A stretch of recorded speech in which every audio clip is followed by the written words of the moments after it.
And we're recording. Hi. Hi, got it. It asked if I wanted to stay or leave. Okay, we'll stay. And so we'll just give a little bit of an overview of grad night for everybody here so you can kind of decide what it's all about, how it works.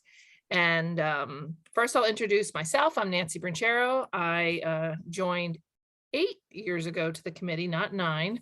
And I work with my trustee co-chair, Michelle. Michelle, you want to quick say hello?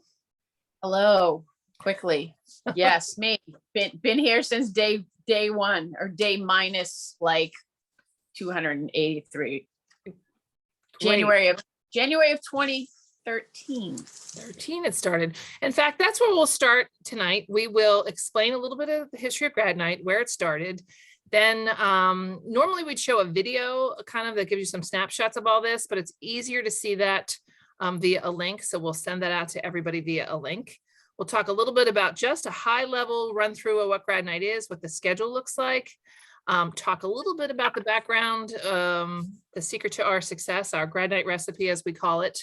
Then review each little committee that we have. And so people that are watching this that want to get involved in grad night will know, what committee makes the most sense for them. So Michelle, why don't you start by giving the whole background of grad night, how we got to where we are today. Okay, so in winter of 2013 at a MHS PTO meeting, Steve Turner, who was at the time a high school teacher and Students Against Destructive Decisions coordinator, came to the meeting and said that there was his group of students were interested in doing either a post-graduation or post-prom event. They had heard other schools did it as a way to keep kids safe on a night where kids often would make poor choices, unsafe choices. And I had heard of it. My cousins had done it growing up. So of course I raised my hand, hey, great idea. And here we are all these years later. So the first event, we decided to do a post-graduation event. I'm sorry, because Melrose pretty much had the prom figured out. They kids have to go on a bus to the prom. They are breathalyzed. They are brought back to the school around 11:30, and then they have graduation rehearsal early the next morning. So that takes a little bit of a bit of wind out of their sails on prom night. But graduation night, well known for all kinds of shenanigans. So we thought we would give them something safer. Oh, did you lose me? There I am. Nope, safer, fun, super inclusive, and that's what we did. So graduation night 2014 was the first event. We worked really closely with the senior class to design the event, because even though we were putting it on for them, we needed to know what they wanted to do so that they would come. And it went back and forth all year. Like the senior class officers would say, it sounds great, everyone wants to go. And then the next week, no one's going. And then the next month, yeah, they're going to go. So it was back and forth. But in the end, we had about 150 kids attend out of, I think, 230 in the class, which for the first year was awesome. And it's gone up since then. We're 90-ish, 95% attendance, depending on the year. So that's how it started. We made it through 2 years of COVID with outdoor events. And here we are now, hopefully, fingers crossed, back inside for 2022. So, okay, that's great. Now, if you want to, we'll send out that video that gives people, that has a lot of clips and slideshows of what grad night looks like. And then Michelle, if you don't mind, I'm going to share the schedule here. Yep. And ask you if you will explain the schedule. Let me just pull it up real quick. Can you see that on your screen, Michelle? Yep. Okay, great. Okay. So the grads arrive around 10:30 p.m. So they've been to graduation on Fred Green Field, finishes around 8:30. They go back home with their families. Sometimes they go out to dinner, have a little, cake and tea with Nana. And then they come back to us at 10:30. So they have pre-registered. We have all their information. We have a list of who we're expecting. They arrive at the high school, they're breathalyzed, which they're completely used to. They do it for all of their social events. The kids know all about that. Bag check, we try to, reduce the number of bags that kids bring through various means, but if someone does bring a bag, they need to leave it with us. They can carry it around. And depending on the year, they get a t-shirt there. In past years, we've dropped it off at their house or given to them at graduation rehearsal, whatever. T-shirt is part of the program. We have approximately 80 to 100 volunteers and chaperones throughout the night, and parents, alumni parents, community members, city officials, just all kinds of people. Alumni themselves come back and volunteer, which is really cool. We require them to be out of high school for 4 years before they can come back and volunteer, but we do have some that come back, which is nice. And then 10:45, 11, we have all kinds of games, inflatables, which are like bounce house, a wipeout, mechanical bull, inflatable sumo wrestling suits, all that kind of fun stuff. Ice cream sundae bar, casino, with real professional casino dealers. They give them instruction in the first half of the night. The second half of the night was more competitive. You play to win. Airbrush tattoos, caricature. We have a cash cube with money flying through the air. They can grab the money. Baby animal petting zoo, just all kinds of fun stuff to keep these kids engaged and entertained. Midway through the evening, around 1 a.m., we do a magic show with this awesome, like, mind reader magic guy. He's amazing. Kids love him every year. Then they come back upstairs to the gym, which is all taking place there. And we have a grilled cheese truck. You play casino for real. There's DJ bingo, raffles, like some new things added to the second half of the evening just to keep them entertained. Then at 4 a.m., they head down to the middle school cafeteria. Did I forget something, Nancy? No, I'm just. Okay. Yeah, so 4 to 5 a.m., breakfast, slideshow, raffle prizes. And then 5 a.m., they're heading out the doors of the middle school as the sun's coming up, and a very fitting end to the evening and their, journey to the next thing. So that's the rundown of the evening. Yeah, and I always get choked up at that slideshow. It starts with kindergarten pictures and ends with graduation pictures that was just several hours before, and it just sort of flips them out, that it takes them through the whole journey, highlighting mostly senior year, so it's inclusive of everybody. And they wake up when they go out the door, they're always like, whoa, the sun's up. It's always kind of freaky that an entire day has happened and they still have energy, and we're pretty much on the floor. Yeah, so it's a fun night, but we do have caffeine for the chaperones all night long too. So, okay.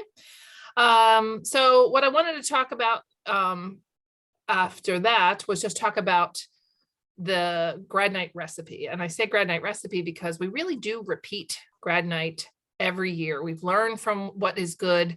And the things that the kids like, we just do again and again. If it's the same magic show every year, it's okay because it's a different group of kids. But the number one thing that really makes grad night successful is that the kids come. If we got half the class, if we got, not sure, some years they come, some years they don't, I don't think it would be as successful. We're trying to keep these kids safe, as this is a statistically very dangerous night for them. So I remember when Michelle first started this, there were some naysayers who thought it wouldn't work. I was one of those ones that was suspicious if it would work. I wasn't quite as brave as my coworker here, Michelle. And my son, who was a sophomore in high school, said, "Mom, no one's going to go to that." So I was like, well, I'm going to volunteer, see how it goes. I just signed up on the Sign Up Genius, volunteered to do the cash cube that night. And then I remember looking over and I saw the captain of the basketball team on the surfboard, and my son, who was a sophomore who played basketball, just idolized the captain. So I took a picture and I was like, wait till I show him. And I went home the next day, and when my kid woke up, I'm like, look, here's the captain of the basketball team on a surfboard. He's like, Mom, I already heard all about it. Heard it was awesome. It was all over social media. So it's kids that say, this is awesome and worth it to go. And they tell the younger classmen how to go. And the reason why that is so awesome is we don't ever have to convince kids to go. They have to remind them to sign up because they think it's just sort of automatic, but it's the thing to do. Everybody goes, everyone knows it's a great time. And as long as we keep the bar high like that and everyone has an awesome time, not only does it keep the kids safe that year, it ensures that the kids next year and the year after and the year after are going to go no problem. And if all the kids go and they're in this chaperone safe environment all night on a hype night, which is a night some kids drink for the first time and some kids just drink into excess because it seems like something you're supposed to do, then we're doing our job by keeping kids safe. We're just kind of taking that alternative and giving it to these kids. And this picture is something is my favorite picture of grad night, because this is the class of 2016. And this is kids that lined up early to get in to an all night adult chaperoned substance-free event. And I think to myself, well, we are doing something right if kids are clamoring to get to this event. They can't wait for it to start because their reputation is so good. And without pointing out anyone in particular, this class, I happen to know these kids because my kids graduate in this class, someone way in the back that you can't see. I know that they are allowed to hang out in their basement and have substances. And so these are kids that would actually be doing something else if we didn't have grad night. So when my kids did graduate in 2016 and came home in the morning, I have two kids that played football, and they were, there all night long, and they said it was the most fun they ever had in all of high school. And they played at Gillette, and one of them went to Italy and had a phenomenal time with the exchange program. So I mean, this is the reputation. So the reason why we bring that up is it's important that it stays strong to make sure that kids come again and again. So we try not to change anything unless we're pretty sure it's going to be better than, we tweak things, but it's the same program year after year after year. And we're a little cautious not to make any changes because we do think we have the right recipe and we can just repeat it, assuming it's not a pandemic. We can repeat the same event. So I just have a couple snapshots here of some of the things we do year after year. And as I mentioned, we tweak it. The theme does change every year. I have the top picture there is someone riding a shark. The next picture, someone riding a pig. We had a mechanical bull. We've had a surfboard. They're all generally the same thing. So we do change it a little bit to meet the theme. The next picture here at the over here are the kids at breakfast. We give out the prizes, the raffle prizes at breakfast. We give the same prizes every year. We don't start creatively thinking, now what would a senior like? We know they like Red Sox tickets, they like electronics, they like the dorm fridge. We have this formula that we just repeat every year. So although there's some room for creativity, we just know what works, keep doing. We do give out concert tickets every year in our raffle, and that has to change because the venue, the people who come are changing, but we just kind of whisper it to underclassmen or recent grads and say, is this band cool or not? And much to my surprise, some of the 80s hard rock bands are now were I would have never guessed that. And I heard through the grapevine that this last class that graduated really liked Guns N' Roses, and those tickets were one of the fullest bags at graduation. That raffle bag was full of tickets, and we count the tickets every year too to make sure things don't change. Are these things still what kids really like? So the ideas are kid tested. And the other thing I just have to mention, sorry, Michelle, the real reason why grad night is successful is because the first year was great. I mean, we are so fortunate that we can just repeat what we did the year before. How Michelle figured out how to get this done in 2014 I will be in awe of her forever.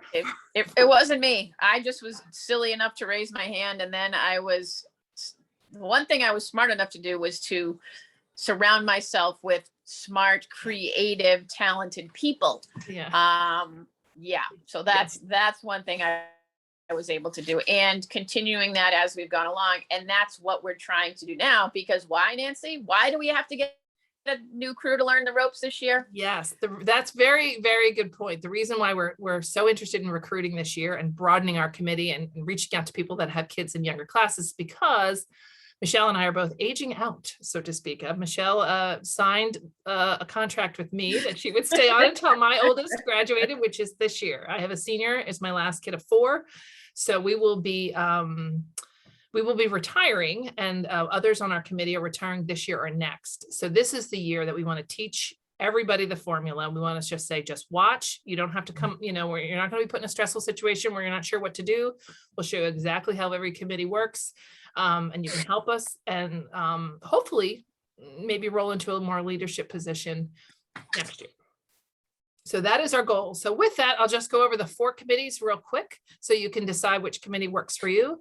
The Finance and Prize Committee. This is a kind of the committee that needs to do all of the fundraising for Grad Night. Again, we have a formula. We do the same grants every year. We don't do like PTO type fundraising. We're not going to Liberty Bell and Chipotle and doing evenings there. We're not asking small businesses on Main Street we have some really solid donors and a really strong reputation who just write us checks. We do a couple of fundraisers, like the grandparent wall, which is actually not called the grandparent wall. It's what I call it. It's the wishes wall that we do for extended family. People can put a little message to their graduate that we post when they walk in, kind of like if you picture like a program book where you can put little messages in the back. Kids love to see that, their godmother, their aunt, or their little sister left them a message congratulating them on that night. And we take small donations for that. And last year that raised $5,000. So it's a really nice fundraiser for us. We do a senior parent farewell that we don't actually run. We look for a senior parent who wants to get involved, but maybe doesn't want to be at grad night to say, let me run the senior parent farewell. And they'll just do a night, maybe at Bobby C's or Mexico Lindo, or find a venue that parents of seniors can get together and chat, and we get a cut of whatever the bill is that night. And if we really need money, we can pass the hat or raffle off graduation seats. That's kind of our last minute fundraiser. And typically we haven't had to shake senior parents down because they're very generous throughout the year. We send out letters a couple times a year to senior parents and underclassmen parents. PTOs all donate. We have a formula that we need someone to help us execute this year. The treasurer duties, we're looking for a treasurer. Have a couple people that are interested in doing some treasurer duties, the budget, the checkbook, PayPal reporting, but we could always use someone else who's good at number crunching to help us get a little more organized on the money side. The prizes go right along with the budget because we do have a cash cube that night, as Michelle mentioned, where kids come in and they grab cash, and we know exactly how much money we have to give out that night. It's like about, depending on the year, $3,500 to $4,000 worth of cash. We know how many kids are there, so we check all night long what the average winning is, and typically it's around $20-25. Somewhere in that range that we want every kid to get, average to get. So some kids are getting 100, some kids are getting 4, but it's a real fun night. And we have to make sure that night that does not go over budget. Bingo is another thing. We play bingo late in the night. We give out envelopes with cash or $25 gift cards. We buy the gift cards. We know which gift cards kids want. And we just make sure we don't play too many games of bingo so we don't burn through the prizes too fast. And as we also mentioned, we have our raffle prizes. Same thing every year. We just buy these 20 prizes. We give kids all tickets that they stick their name into, and we draw them at breakfast, and kids are blown away that the community is willing to raffle off some really cool stuff. So that's the Finance and Prize Committee. Next, Michelle, you want to run through the Event Committee? It's kind of has a couple of subcommittees within the Event Committee. Yes, and sorry, my phone was dying, so I had to change venues. So, and I hope you can see me. I can see you fine. So let's see. So theme and decor. This is a huge part of the event. We've had probably 6 different themes. We did not do themes during COVID years, just too hard. But we've had themes such as safari, beach party, Hollywood, cruise ship, country western, circus, carnival, and it just sets the tone for the evening. The decor team is super creative, which means I have nothing to do with it because it's beyond me. So they do lighting, they do balloons, they do props. Yeah, they're amazing. Layout, lighting, and power is basically how the gym is set up. Signage ties into theme. We want signage so the kids know what's happening, sort of what the menu is for the night. And again, it goes along with the theme. It looks like, either circus or safari or, what have you. Entertainment, it's our, inflatables vendors. What else? The magician, the DJ, things like that is covered by entertainment. So those are things that we book typically now in the fall, pay our deposits, and then, refine the contract as time goes on. Then city coordination, that's the person, now it's me, who deals with DPW, the mayor's office, the police department, making sure that we're all on the same page. We have what we need, we're doing what they need us to do, etc. And then food is, when the kids arrive, we usually give them sort of dessert kind of food because they've probably just eaten dinner. Midway through the night, grilled cheese truck. We have a iced coffee bar through the whole evening, water, soft drinks, etc. And then in the morning, we do a light breakfast. It's bagels, muffins, breakfast sandwiches. It's been a lot of different things, some juice. And yeah, so that's pretty much all of that. I ran through it fast. And that coffee bar all night long, right? Iced coffee all night long. Yep. Yeah. Okay, that's great. All right, that's the event committee, which, like I said, is really three couple different subcommittees within the event committee, but they all work very, very closely together to make sure everything's coordinated. Sometimes there's theme related food, sometimes there's theme related entertainment. Yep. So the next one is the Student Engagement and Communication Committee. This is, I keep changing the name in this. It really is like a registration committee plus a little more. For registration, this committee kind of starts to kick in and around March, April, where we get a list of the seniors from the school and we create a Google form. The school helps us send it out. They have a lot of information meetings for seniors about the senior events, and grad night is rolled right into the administration and the class officer's presentation.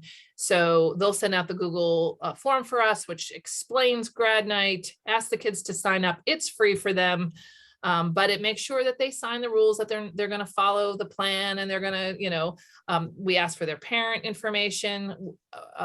We might ask them some other questions, some fun questions that we use later in grad night. Any kind of food allergies, their t-shirt size, what songs they want to hear, stuff like that.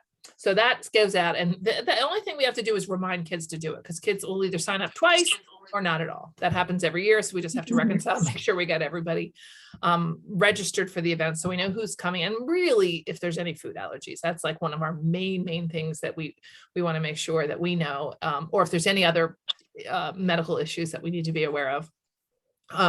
When the kids give us their parent information, we'll reach out to the parent to just let us know. Do you want us to let you know if they don't show up? Do you want to call if they leave early? And if they don't answer that, the answer is yes. And we will make sure that they're called. If their student doesn't show up, everyone shows up. A couple of kids, maybe they got sick or something happened. They have a state track meet the next day and some weird stuff comes up, but we tell kids they can leave early if they want to. And every year, we hear from parents afterwards that say, my kids said they were only going to stay till 1, and they woke me up at 5:30 when they got home in the morning and told me they were blown away by how much fun they had. They couldn't believe they stayed there all night. It happens every year. And so we don't want kids to not come because they're worried they're going to be stuck there bored until 5 a.m. So we say, sure, you can leave early. We just need to know if you're allowed to leave on your own, or you want a parent heads up. We also, depending on the year, have more to communicate with kids. So COVID years, we had a whole lot to communicate, but we like to send out FAQs reminding them, no bags, things like that. As Michelle mentioned, we do a student t-shirt.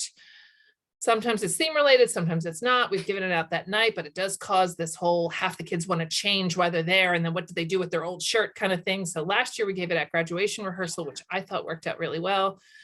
Kids showed up. We had more than 50% of the kids show up with their t-shirt on, and it just shows like we're all in this together. We're all part of this cool thing.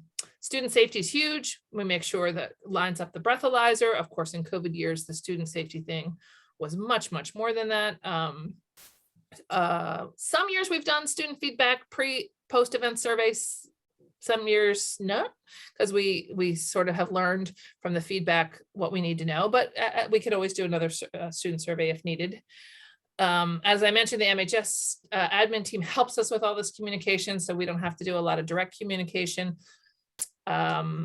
Kristen Haggerty has been doing the video for several years and does a phenomenal job, and she is kind of lined up to do it for the next couple of years. She could always use some help scanning pictures, or collecting things, or double checking that every kid's in it, but she's got that down for the next couple of years. But we will need someone to carry that on beyond that.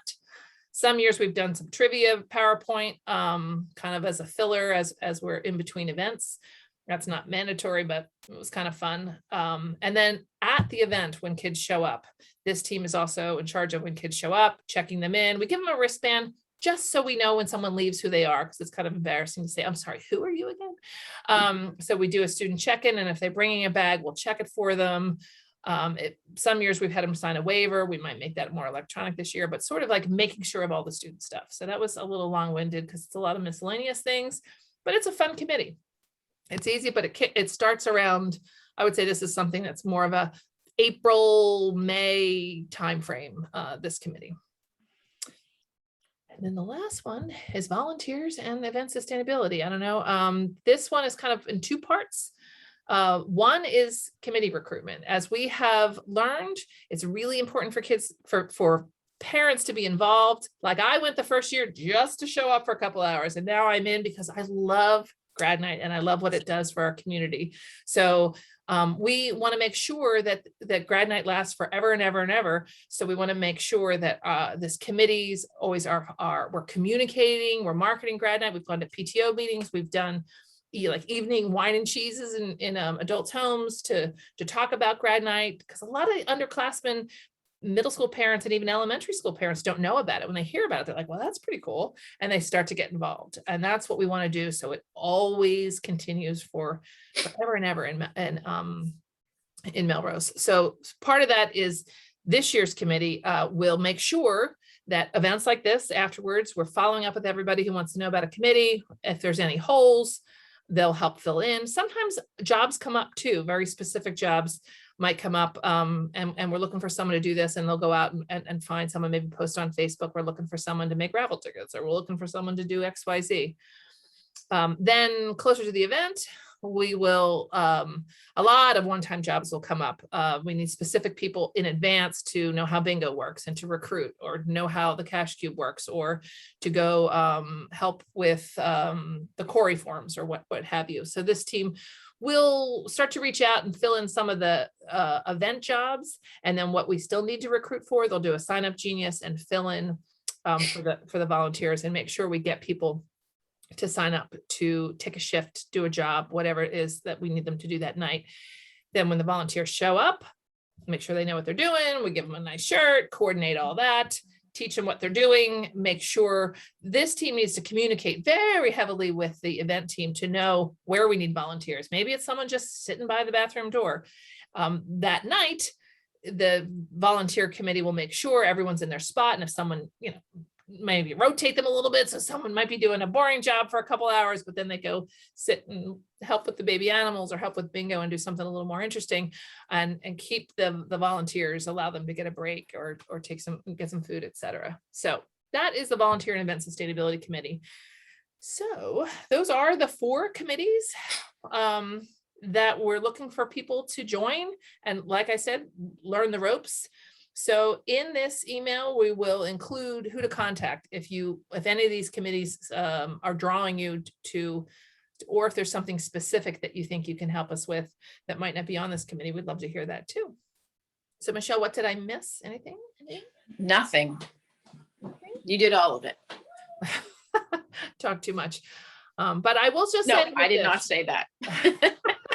I will end with this. I do think I volunteered for a lot of things, as I know Michelle has. Michelle still volunteers for a lot of things, but this is a highly rewarding thing to be part of. So we're hoping that we get a fresh batch of people who want to continue to make grad night a thing for many years to come.